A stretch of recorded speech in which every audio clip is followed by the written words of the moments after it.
Hey there, everybody. Welcome to our new edition of Big Brother 25 live feed spoilers. Today is day 50 of the game. As the great John Bon Jovi once said, we're halfway there. The Oh, end of the season. Listen, I love Bon Jovi. Okay, that was good. boom. All right. So this is the halfway mark of the game. Sometimes in the Big Brother house, they do a halfway party where a lot of times the feeds get cut and they go and do their own thing. I mean, don't be surprised if that happens at some point along the day alongside whatever sort of strategy we tend to get right before an eviction, or in this case, a double eviction tomorrow night. Yeah, and I mean, who's going to be going home in that first eviction? It as of right now, it's Cameron. He's still going. There isn't too much flip-flopping that's really been going on. He's tried to campaign a bit, which is fine, but people are just either ignoring him or trying to just, not be alone with him so they don't have to hear his pitches and all that kind of stuff. This is pretty much what happens a lot of the time when you've got a house target that everybody has sort of Mhm. universally agreed on. And, there can always be flips. We have seen this Sure. time and time and time again this season. We will get a little bit more, though, into why there may not be a flip this time. Yep. But before we do go further here, be sure to join our Patreon. We've got a link in the description below for that. Mhm. Every week we are doing a live stream over there talking all about Big Brother, interacting with you guys. It is really, really fun. I think it's pretty clear at this point. There are a lot of things to talk about with Big Brother 25. Absolutely. And yeah, if you want to live stream with us, it's the only place that we do live stream. So we will leave a link for you down below, and also hit that subscribe button. It Yes. really helps support the channel.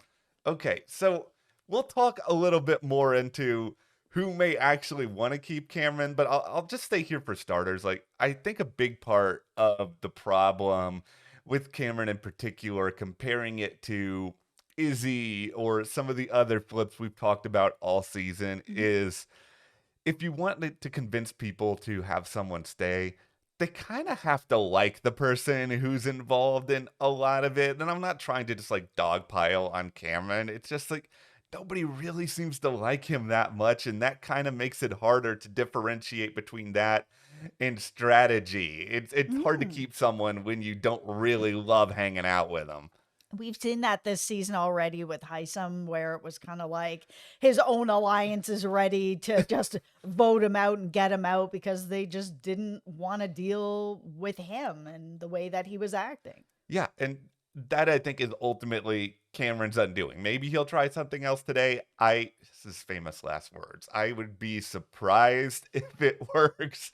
I know what we said last week. I know that Izzy still ended up staying. I mean, ended up going, but okay.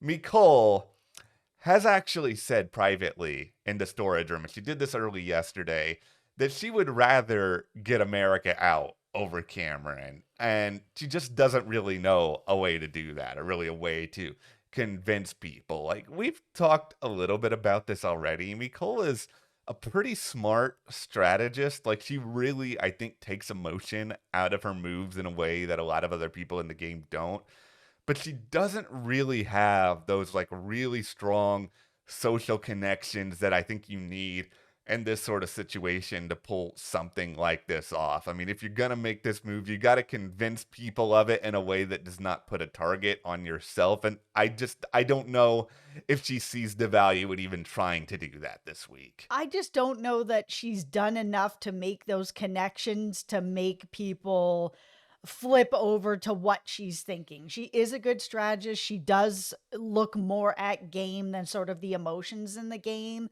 but she does need more people sort of on her side to be able to push forward with these moves. And sort of speaking on that same thing, Yeah. let's talk about Suri. Yeah. Like, she realizes that people are talking to her less and less right now about game, and it's a real sign that she's in trouble.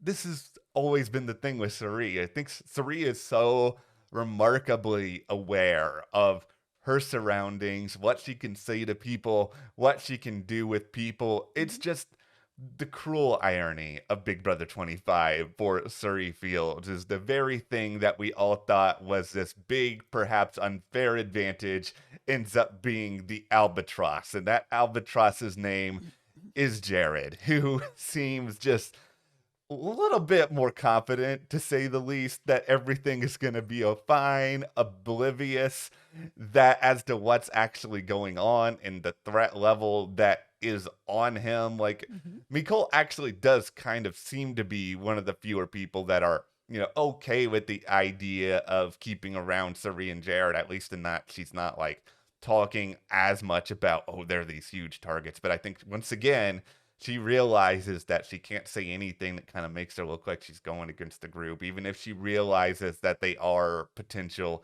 shields for her. So yeah, Suri and Jared in this double eviction that's coming up, it feels kind of clear that they are in trouble if Suri doesn't win HOH. Yeah. Or maybe even Blue, because I mean, Blue made it clear to Jag and Matt on Tuesday that she could not be the one to nominate Jared, which made Matt really frustrated since, she's clearly trying to play both sides. But at the same time, I mean, everybody knows that they're Yeah. they're together. Like, is this really a surprise? Like, what are you frustrated about? Like, these two are in a showmance in the Yes. house that everybody knows about. So what's your frustration? Why would you be so I can't believe it. Oh my goodness, how dare you?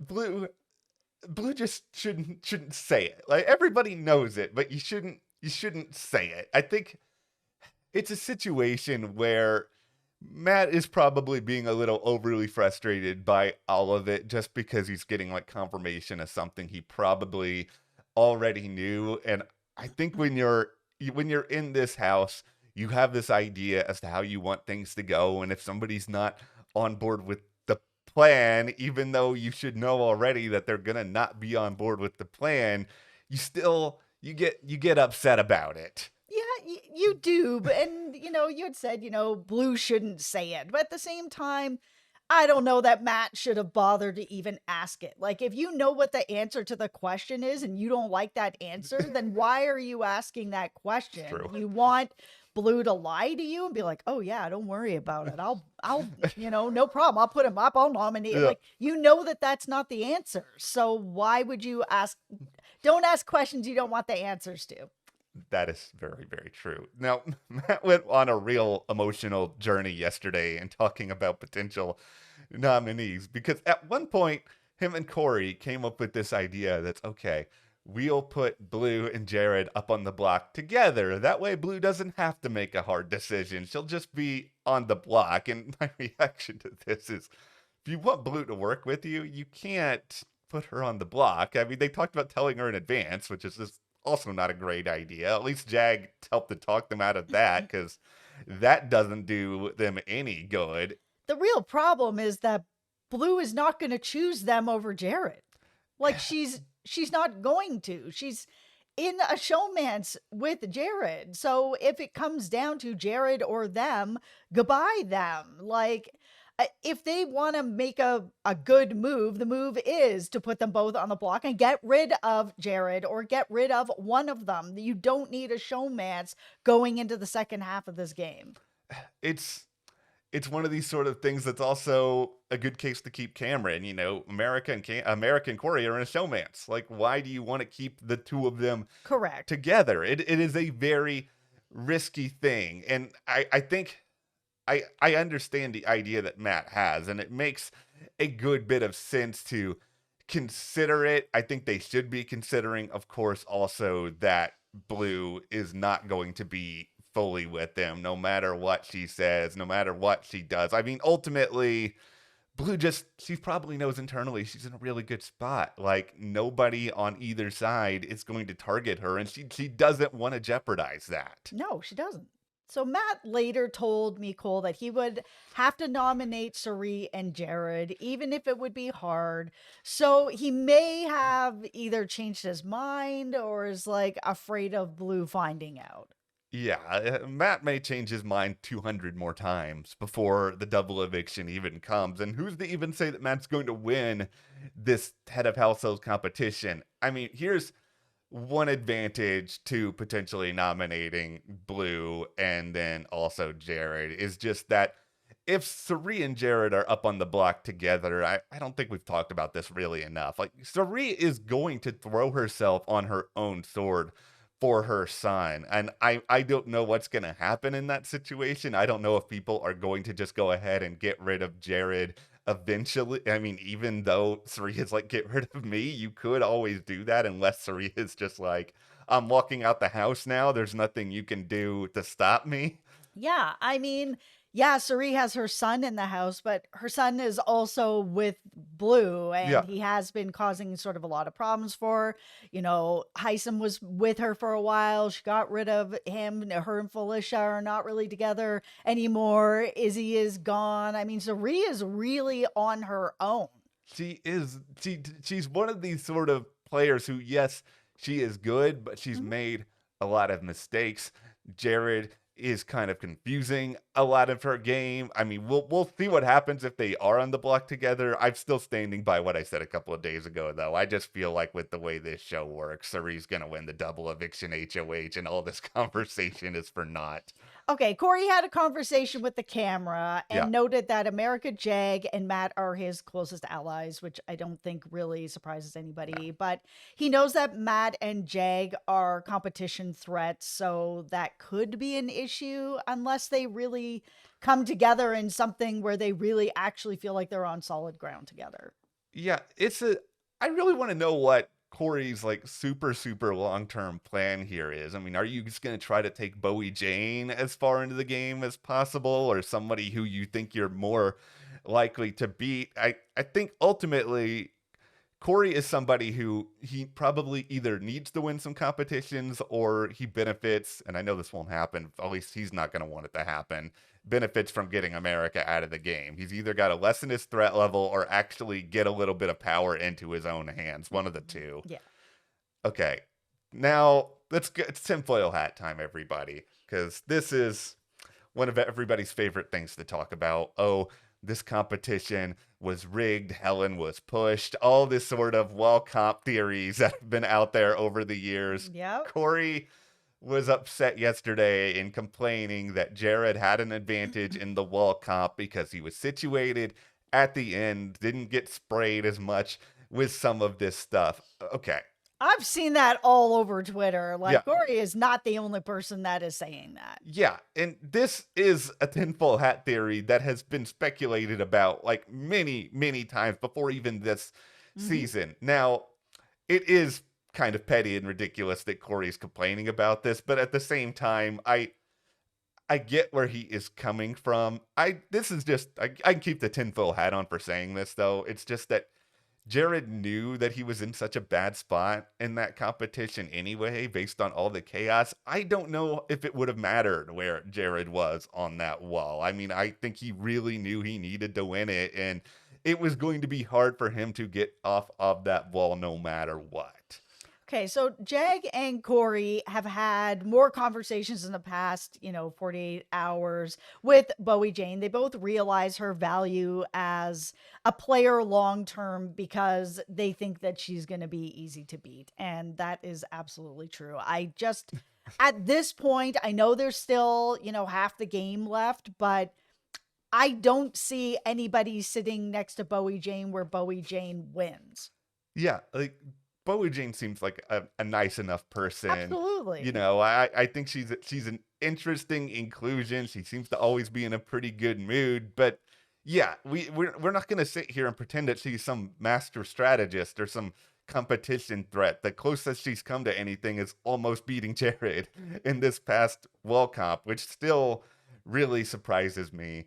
Let's stay on surprises for a moment though and Okay. talk about quite possibly the craziest conversation that we've had all week. And this was Sari and Jared late last night, where Jared suggests to Sari that she could put him on the block next to Corey or America. And Jared, how confident are you? Also, what is it with these two telling each other that they're going to put the other person on? Nobody is going to believe that you guys are not close to each other because you've nominated each other for eviction.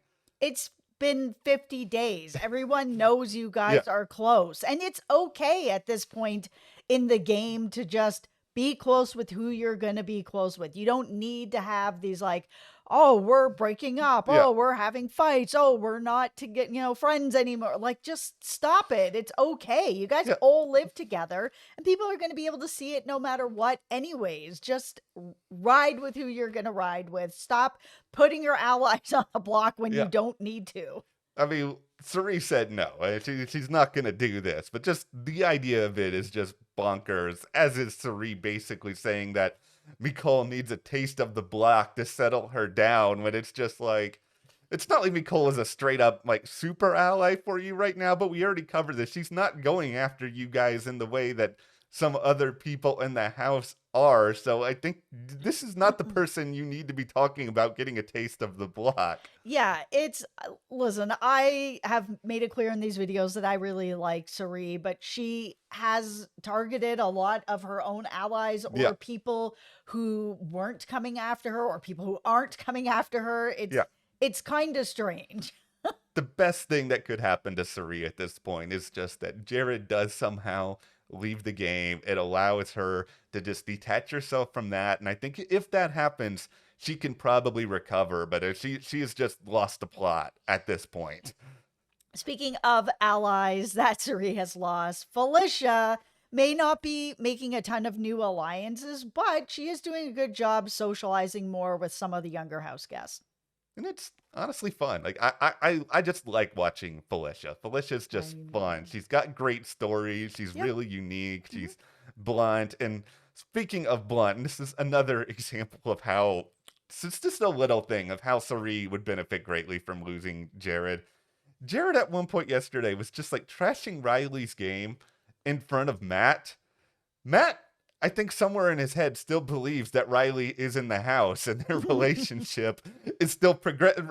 Matt has dictated a good bit of his game on what Riley said to him before she was evicted. This Yeah. is like the worst thing possible you can do with Matt. And it's just you don't even have to do this, right? Riley's been in this game for weeks. Yeah, it's either could just be boredom Yeah. or I mean, whatever it is, Jared has just been, I don't know, not playing the greatest game when it comes to socialization, stuff like Yeah. that. Riley's not in this game anymore. He knows how close Matt was with her. There's no reason to bring this up. She's not coming back in the game. Like, what is it you think you're gonna gain from it?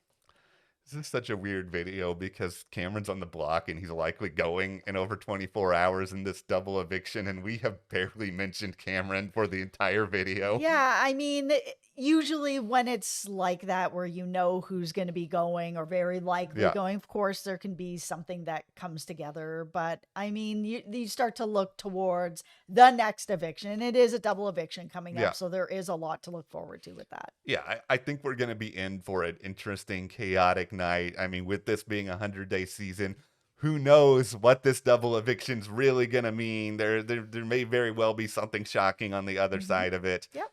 But of course, we will be back to break all of this down. We have more Big Brother live feed updates coming, and also to hear us discuss it on our live stream, join our Patreon. That link is in the description. Thank you so much to everyone who has joined, Thank you. and we will see you here next time.